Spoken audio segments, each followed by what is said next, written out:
The views expressed on the program may not reflect the opinions of WBTK, its staff, management, or sponsors. Domestic violence, grief, sexual abuse, homelessness, drug addiction, promiscuity, hope for help, depression, business are just some of the subjects discussed today on Reclaiming My Life with the author of Amazon's #1 best-selling book, Reclaiming My Life. Here's television and radio host Claudia Massey. Hello, good morning, good people. Let me tell you, God is good all the time. I hear y'all. And all the time, God is good. Yes, he is. Look, y'all, this is November and we are celebrating, National Adoption Month. Y'all know my husband and I, we adopted 3 beautiful daughters with special needs out of foster care. So let me tell you, I'm excited. I'm celebrating me all month long. Look, it's a beautiful, beautiful, beautiful thing to adopt and to, bring children into your home and love them, nurture them. Y'all, let me tell you, with special needs, and over 13 years ago, my babies were at the time were 6, 8, and 14. And there was a lot of work to do.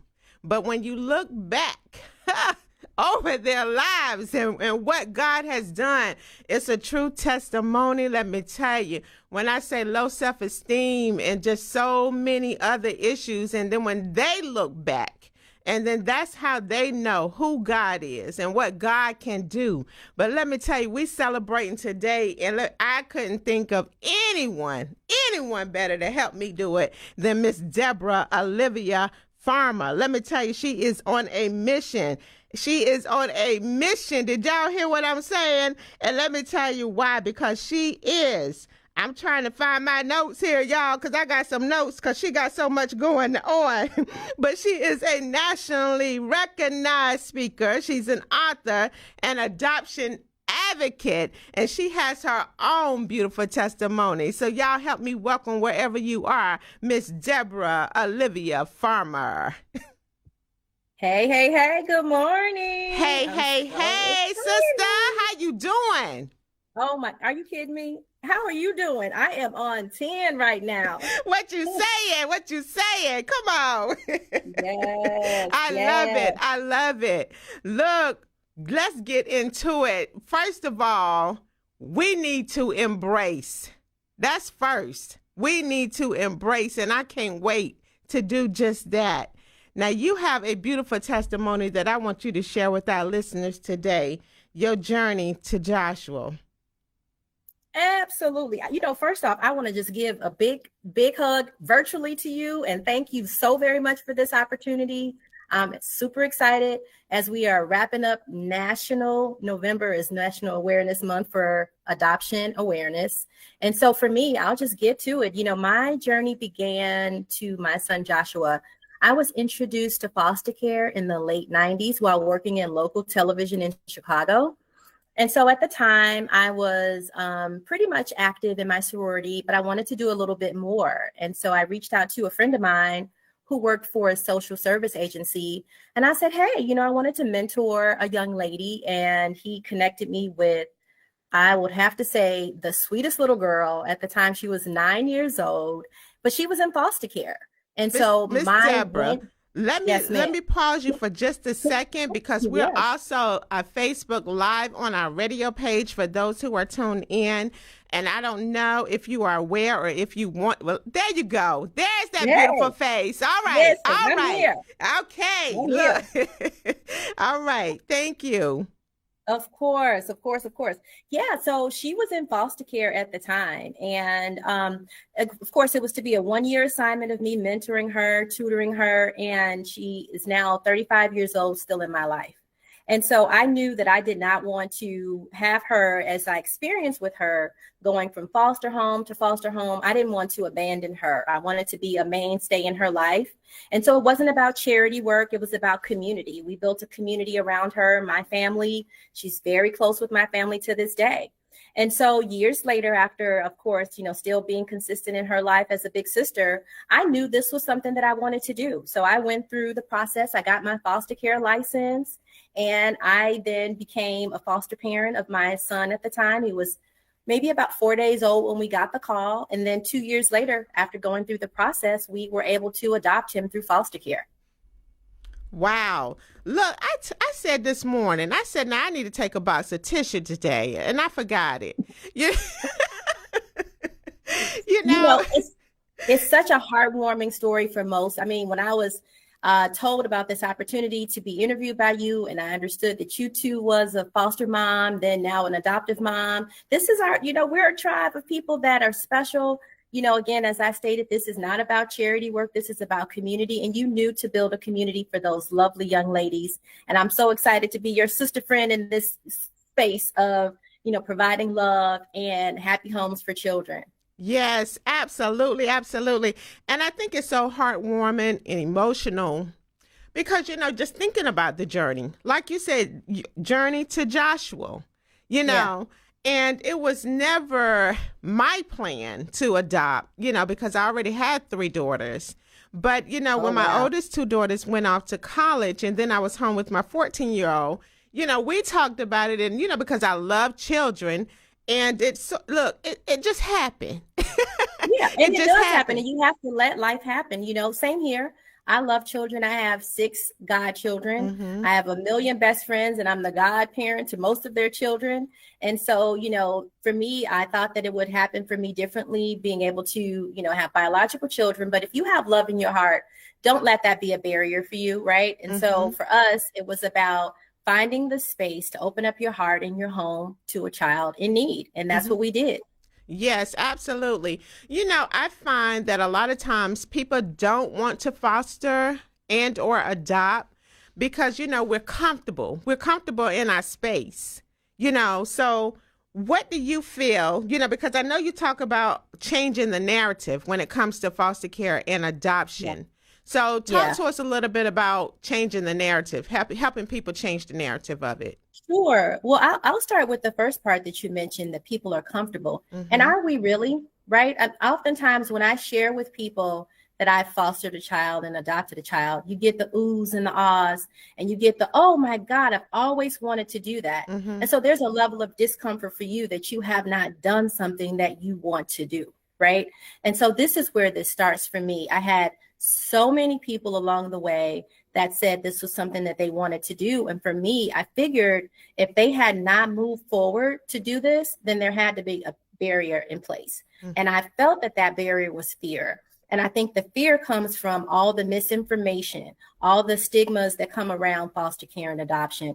Most people assume, which I think is ego driven, they assume that they're going to get a child that's, a troubled child. Yes, it's a trauma situation. Anytime you break an ankle, you have to go through therapy.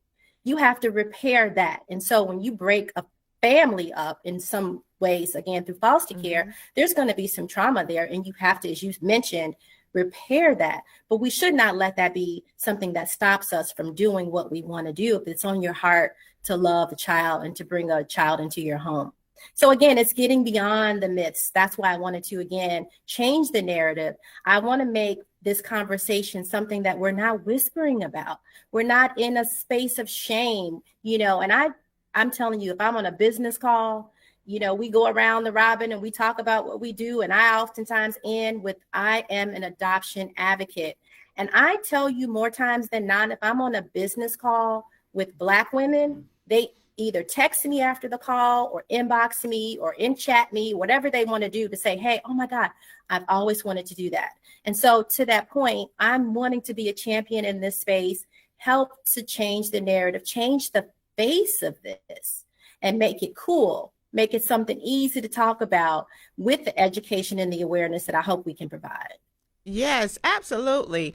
And of course, we're talking about the pros, but, the cons, and not the cons so much of adoption or fostering, but also, I also like to look at, Some individuals, when we're struggling with our own mental health, because yes, when children are in foster care, they have experienced some kind of trauma, whether they've seen, domestic violence or neglect or, sexual abuse.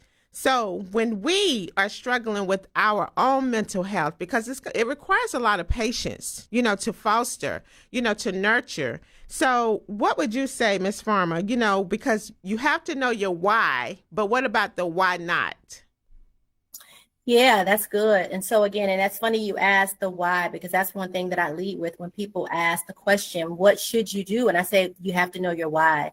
And I think the why not is something that, again, what we're hoping to do is to dispel the myths, provide the information that's necessary so that they can get beyond the why not. I think a lot of this too, you just mentioned the trauma. I mean, let's just be real. We all need to be laying on somebody's couch. Yes, this is yes. not just about children in foster care that come from traumatic situations. Many of us have had traumatic situations. And so how do we deal with that? We deal with that by joining organizations or having, a sister friend group or whatever that might look like. And so we're finding ways to cope with whatever, trauma we may have had. And so in this case, we want to be able to know that, yes, there's trauma here, but how do we get them the support that they need? And also us, Yes. And then let's talk about, for me, we oftentimes miss the bio families, right? I think a lot of this, truthfully, some children that might be in the system may not be in the system legitimately, if that makes any sense, right? Mm-hmm. You have a teacher at school that sees a child that's not properly dressed, or maybe they've not been fed for the day. That's poverty. Yes. That's not neglect, right? And so if you have a child that sadly that comes from a poverty situation, you can't immediately assume that they are being abused.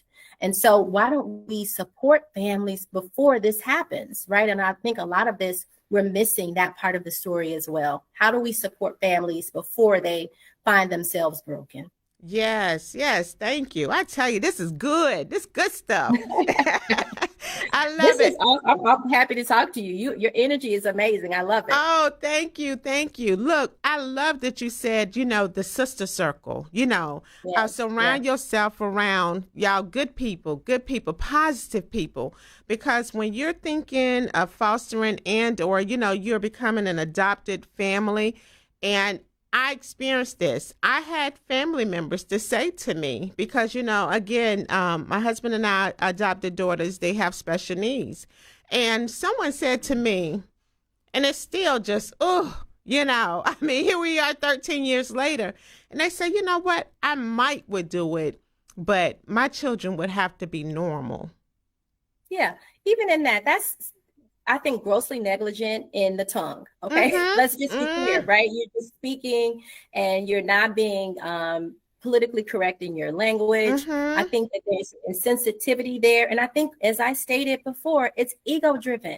Yes. You have no idea that if you birth the child biologically, that your child will have, free from issues. Come on, there sis. might be some issues there. And so for you to assume that you are this pillar of perfection, that you might birth the child that doesn't have special needs, is your ego. Yes. And that is not fair. It's just not fair. Honestly, it gets me really upset. Look, I'm trying to keep it together. But let me tell you, yes, but again, you're going to have to meet my babies. You see, I'm so proud of my babies. I can't wait. And can I say this too? I love the fact that you went, and it is honestly fearful to inherit the trauma of someone else's situation. So to even go in this space, not knowing what type of child you're going to get, it's scary. So I'm not making this something where we're going to be loosely saying, oh, go, you get a baby, you get a baby. No, we're not doing that. And so the fact that you had the courage to take children, not one child, children with special needs, God bless you and God bless your heart. I will say this. Oftentimes, though, when you call social service agencies, which is why I'm very clear that when they ask the question, what are the first steps, is to know your why, but to also do research on the agency, because some of these caseworkers are so overstretched and they come off insensitive as well, where they say, well, if you don't want a family of 3, or, they're talking at you crazy, or they're saying, are you going to have to take kids with special needs? How do you even put that person on the other end in a position to move forward when you've already incited fear in your tone, in your delivery of what it is, right? And so I think if we can find ways to even support them, because they're maxed out. Yes, absolutely. They're maxed out. This is not just a one-pronged approach. We need to get at the deeper level of why this is. Yeah. And this is nothing new to any group of people. We have historically done this without the legal term of foster care and adoption. Yes. We've had cousins who come live with us, you know, if the are in a position to parent the child properly. So this is what we do. And again, I'm just hoping to urge and encourage people that are on the fence to move from fears to families. I want this to be a campaign. When back in the 80s, sadly, when that mother lost her child through a drunk driving situation, Mothers Against Drunk Driving, that became a campaign. You know, this is preventative. Prostate cancer is preventative with early screening. Yes. This could be preventative if we put support in place for biological families so that they don't find their children here. And then it's also preventative for those of us that are on the fence to move in a space of love. If you have capacity, not only in your heart, but in your home, we want you to be in this position to foster a child, to adopt a child. Now, look, you're talking like an advocate. Come on. I am an advocate. This is my faith, honey. I love it. I love it. So, look, we want the people now to get your 2 books, your memoir, My Journey to Joshua. Talk to us about My Journey to Joshua. And let them know about your resource guide, From Fear to Families. Yeah. So my journey to Joshua, truthfully, like I said, it came from, what was that journey? I worked in television. And so most of my sister friends that work in TV, you know, you work, and not even just TV, radio, in your case, you work odd hours. You know, you may have started your family a little bit later in life. And so it goes through that entire journey of my years of working in the industry, and then how I married later in life, and then how I went through foster care, and how all of the things. And so that's what my journey to Joshua is. How did I get to Joshua? Even the family layer for me, right? You know, I get into some of my family dynamics too. And so that is the whole premise behind that book. But Fears from Families is a spinoff, honestly, from that, because as much as I found so many people excited for me on my journey, there were so many people that were like, this is what I wanted to do, and they never do it. And so I'm a fixer. They call me Olivia the Fixer, right? That's my middle name, Olivia. And so I wanted to fix this problem. So that's why I put together this resource guide, so that there are no more excuses. Now you have the information. Here's what you need to do. These are the steps that you can take. And again, a lot of it we have to know. Let's get to the root of it. Fear and love cannot reside in the same space. Come on. It just can't. It just can't. And so to get from fears to families, you have to move in a space of love. Yes, look, what I've heard you say several times, and when you say it, you put emphasis on it. Move. Yeah, it's an action. I'm an activator. I'm clear on it, you know, and you have to move. And that's the other part of God only responds to faith, and faith is action, not sitting still. You have to move. Yes, yes. I love it. Woo, come on. Yeah. Girl, you got me pumped. If I didn't already have, 6, you got me ready to do it. I love it. I love it. And I love you for it. That's so awesome. Yes, I love you too. And look, let me tell you this. How about Joshua looks like your twin? No, you know, and see, and I think that's God. This is what we have to know. I have other friends too. So I'm not out here like I'm the only person in this space. I have friends that have had the faith to move in this space as well. And their babies look just like them. And I think that's God's way of normalizing this. So even if you don't feel like talking about this, it won't put your space in a position where you have to constantly say, oh, this is my adopted child. Yes. Because most people don't know it unless I say it, right? Because Josh looks so much like me. Yes, he does. And I think even to the comfort level for him, right? I mean, he knows. I think that's another piece I want to make certain that we share is that we need to share. This isn't for Josh to be 20 years old, you know, at Morehouse College, and then he finds out he's adopted. No. Yes. Knows now it's not a badge where he's wearing it on his forehead, but he's not ashamed of it. Well, you know what? Let me tell you, my daughters, they're white. And believe it or not, the oldest one, everybody says she looks like me. And and I will send you a photo. So, and my other children, they be like, well, she watches you, your behaviors, your smile, your this, your that. Yes. But for real. Yes. Yes. So look. It's true. They pick that up. Yes, absolutely. Absolutely. I am loving this. This is a celebration. We are celebrating, and I love it. National Adoption Awareness Month. And Miss Olivia, if you would, look, I'm calling you by your middle name. So you already said you're Olivia the Fixer. So you just Olivia now. Olivia gonna fix it for y'all, and she gonna leave y'all with some words on take action. Yes. So let me say this, again, I want to make certain that we provide the support that's necessary because, adoption does not finish once you sign the papers. Mm-hmm. There's a journey beyond that. And so how do we support you in the after portion, right? And so that's the resources, there's support groups. There are tons of others in this space. Find a tribe. You and I are going to be attached at the hip moving forward. Come on, so I'm ready. Find yourself a tribe to support you through this, because even the other layer for me too, and I'll just say this, is we need policy to get in play, right? Because if it's not focused on the youth, if it's youthless, then it's useless. And that's clear. And so you have to know that policymakers need to be in a position to support us on the back end, because sadly, some of these children may not be fostered or adopted and they may age out. Mm-hmm. And then you have a big problem. Yes. And so I'm just, again, grateful for this opportunity. I'm hoping that people pick up the resource guides, Fears to Families, My Journey to Joshua. Find yourself a support group. Reach out if you need to on social. I am here to help. I am your champion in this space. I love it. Thank you. Thank you so much. I love you. I truly do. I love you. The same here. Thank you. Please let them know how they can connect with you.